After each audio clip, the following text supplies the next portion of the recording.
歡迎收睇靜觀星球遊戲示範影片。正式開始之前，請先確保你嘅手機或者平板電腦已經喺 App Store 或者 Google Play 搜尋 Mindful Planet， 並且下載及安裝本應用程式。依家馬上一齊進行遊戲體驗啦！打開應用程式之後，我哋需要使用學校帳號進行登錄。成功登錄之後，可以定製你專屬嘅人物造型，男女角色都可以選擇㗎。設定好專屬角色之後，就會進行問卷調查嘅環節啦。呢個調查主要係了解我哋學生用戶使用程式前後嘅情緒轉變，所有數據將會保密，由城大心理學系進行分析。而去到問卷嘅第二版，會有一份電子回條，需要學生嘅監護人輸入英文姓名嘅縮寫。例如，如果學生嘅監護人英文名係 Chan Mei Yan 嘅話咧，只要輸入 CMY 就可以啦。喺度先多謝大家嘅參與，我哋都好希望今次嘅研究成果可以繼續幫到更多嘅學生。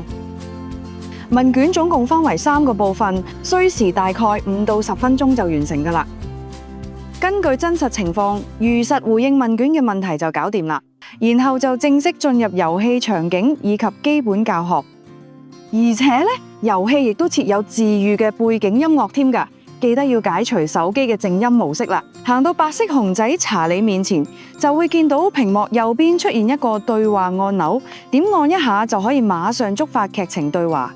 遊戲嘅劇情主要係圍繞一個無人星球嘅故事，玩家需要走訪唔同嘅情緒小島，令星球重拾生氣。每當收到任務嘅時候，點擊右上角嘅任務提示，就可以打開任務列表，當中會顯示所有任務嘅詳情。點擊右邊嘅到訪目的地按鈕，就能夠自動導航到相關角色嘅位置啦。同樣地，走到 NPC 面前，點擊對話按鈕，就能夠觸發任務劇情同對話。喺今次任務當中，玩家將會首次拜訪星球上嘅神樹伯伯，然後亦都會展示神樹伯伯嘅特別功能。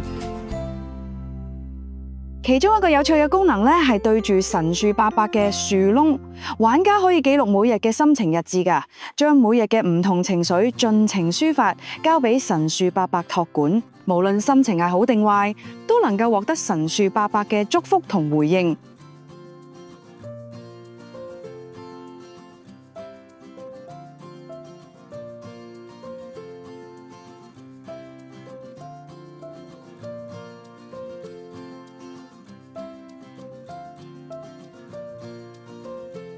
係啦，請放心，神樹伯伯係會幫你保守秘密。你所寫低嘅心情日誌，無論係其他用戶或者係老師都唔會睇到㗎。呢個係一個專屬於你自己嘅心情樹窿嚟㗎。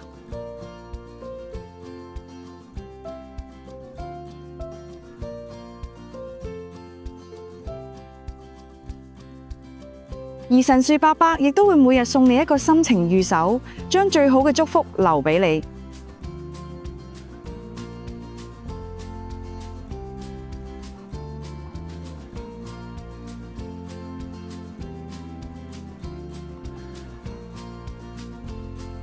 而喺心情閱歷上面，你可以隨時重溫每日所寫嘅心情日誌以及御守內容，就好似一本專屬於自己情緒嘅紀念冊咁，提醒你要記得好好善待自己嘅情緒啊！除此之外，喺今次任務入面，你亦將會首次跟隨聲音導航，嘗試進行一個3分鐘嘅靜觀練習。溫馨提示：記得揾定一個寧靜嘅地方先開始啦。你今日心情點樣啊？係咪有諗唔通嘅事情令你好困擾？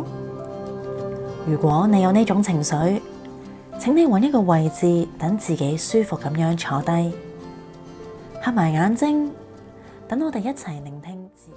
當你完成呢3分幾鐘嘅修煉之後，你將會獲得第一隻小精靈作為獎勵。你可以隨意安放佢喺星球上嘅任意角落，但記得要見到綠色標記先可以按個剔號㗎。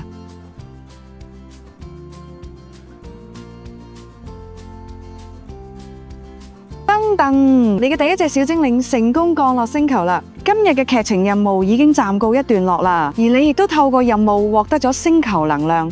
當你點按主畫面底部嘅星球現況按鈕，就會見到你依家所擁有嘅星球能量值。而點選精靈圖鑑頁面咧，就能夠運用星球能量去換取圖鑑內嘅小精靈同建築物啦。每一隻小精靈都有唔同嘅性格，你有冇信心帶晒佢哋返去你嘅小星球呢？靜靜雞講你聽啊，佢哋之間咧成日都會傾閒偈，有啲咧就仲識做靜觀，有啲咧就中意躺平偷懶瞓覺噶。同樣地，我哋都可以喺精靈圖鑑頁面點選建築物圖鑑，換取唔同特色風格嘅建築物，打造一個屬於你獨一無二嘅小星球。每當換取咗精靈或者建築物之後啦，我哋就可以打開咧設計模式嘅頁面啊，去安置佢哋喺小星球上面啦。點選右上角嘅問號圖示，選擇好建築物之後，我哋就可以用上帝視角去放置佢哋。但記得直至見到綠色標記，先代表呢個係適合放置嘅地方啊。放置完成之後咧，我哋會喺建築物上面見到一個設定圖示，點擊之後咧就可以調整建築物嘅角度、大細等等，亦都可以選擇移除建築物添㗎。完成設置之後，就可以按咗上角嘅關閉按鈕離開上帝視角，親身走到建築物前面望下佢嘅實物啦。